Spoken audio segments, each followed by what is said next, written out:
go. Go, John. Araw-araw ikaw ang gusto kong kasama. Buhay ko'y kumpleto na tuwing nandirito ka sa tabi ko o aking giliw. Di ba din ako makapaniwala na ang dati kong pangarap ay katotohanan na. Ikaw ang tanging inspirasyon. Basta't nandito ka, ako'y liligaya.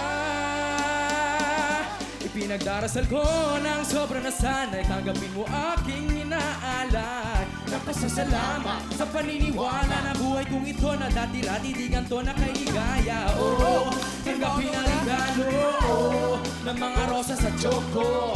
Liliwanag din ang buhay mo pag nilabas ko na ang puso ko. Inspirasyon sa bawat araw na haharapin. Gagawin ko ang lahat para lang sa'yo sila. Basta't nandito ka, ako'y liligaya. Dahil sa'yo ako'y makapang, dahil sa'yo ako'y lalaban. Para sa'yo pagmamahal na walang katapusan. Gagawin ko ang lahat para lang sa'yo sita. Basta't nandito ka, ako'y liligaya.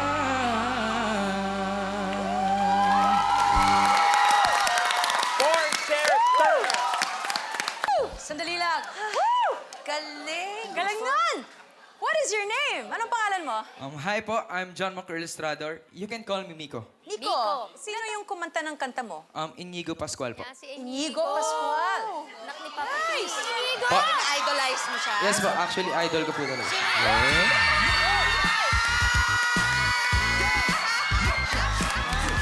What's up? Congratulations! Maraming salamat. Hello po, coaches. Magandang gabi po. Nice to meet you, Miko. Maraming salamat sa pagkanta ng awit ko. Pwede bang mag-duet tayo kahit konti lang? Yes, Kahit sure, yung sure. verse lang. Ready? Araw-araw ikaw ang gusto kong kasama. Buhay ko'y kumpleto na tuwing nandito ka. Ikaw ang tanging inspirasyon. Basta't nandito ka, ako'y liligaya. I-remake ko yan. Para sa'yo ang laban na to. Para sa'yo ang laban na to. Para sa'yo ang laban na to.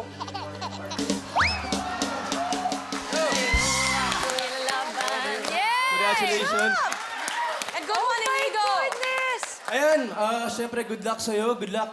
Fourth cheers. Kaya I'm sure sino man mapili mo ay you're in good hands. Kaya congratulations, brother. Maraming salamat ulit. Thank you po. Lumalawan ako, Inigo. Great! Thank you, Inigo! Wow! What a fresh! Yes. Parang napaka-presko. Na biglang pumresko yung hangin dito sa loob ng studio nung kumakanta ka. Thank you po. That's like you got all four of us na umikot para sa'yo and we were all just smiling at in-enjoy lang namin yung performance mo. Alam mo, nakakatuwa mapanood yung mga artist na katulad mo na para bang hindi sila nagko-compete, nagpe-perform lang sila because out of love for music, out of Yes. love for entertaining people. Ang sarap mo lang pakinggan. Tama si Coach Sarah nga na it just sounded like you're having fun. It didn't have to be the perfect performance kasi you know it doesn't have to be. It's given na. You have to be able to sort of jump off that cliff and take those chances. It felt like you were taking those chances nga. Yun ang nagustuhan ko sa performance mo. And bagay na bagay sa edad mo, tama yung pinili mong kanta, ang ganda ng boses mo, cool na cool ka lang, parang pro na yung dating mo. Thank you po. Teka lang muna.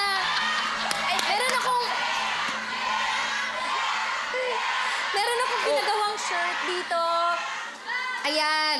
Kung ito lang naman, kahit na panay ang tingin mo kay Coach Lea, ako ay mangangarap lang.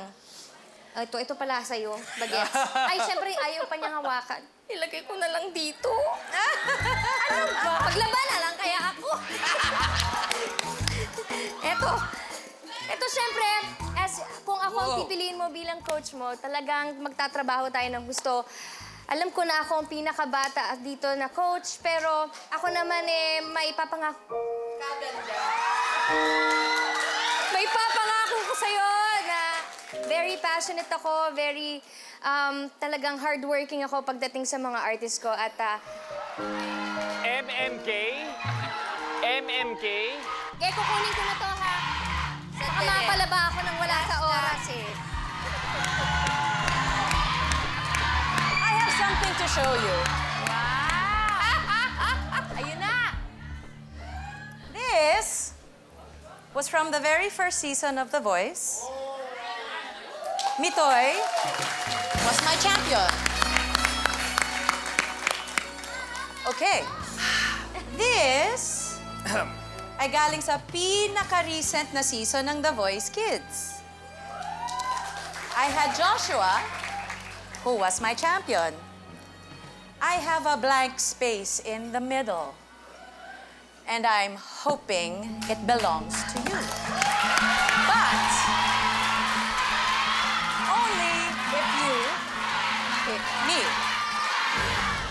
Miko.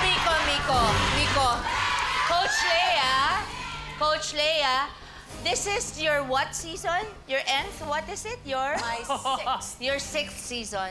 Miko, this is only my 2nd. But last season, my very first season, her baby beat my baby by 0.37% only. 0.37% on my first season. And I want to win this season. So I want to win with you. Will you give me that chance? Ang coach ko po na pipiliin, para sa akin po, pipiliin ko siya kasi I think siya po talaga yung makakatulong sa akin. And idol ko po talaga siya.